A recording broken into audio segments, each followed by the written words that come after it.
Tapi saya suka suami kedua. Sebab muka dia lebih kurang muka ustaz.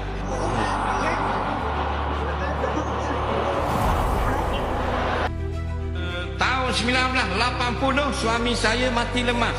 Oh siang. Tahun 88 suami kedua mati darah tinggi. Allah, lebih sedih sungguh. Tahun 96 suami ketiga mati kemalangan. Memang tragedi sungguh dah. Sangat-sangat tragedi. 3 suami mati belaka. Banyaknya pahala perempuan. Soalan saya, kalau takdir saya masuk syurga dan ketiga-tiga suami saya masuk syurga, suami mana akan menjadi suami saya pada nanti? Suami pertamakah, keduakah, ketigakah? Tapi saya suka suami kedua. Sebab muka dia lebih kurang muka ustaz.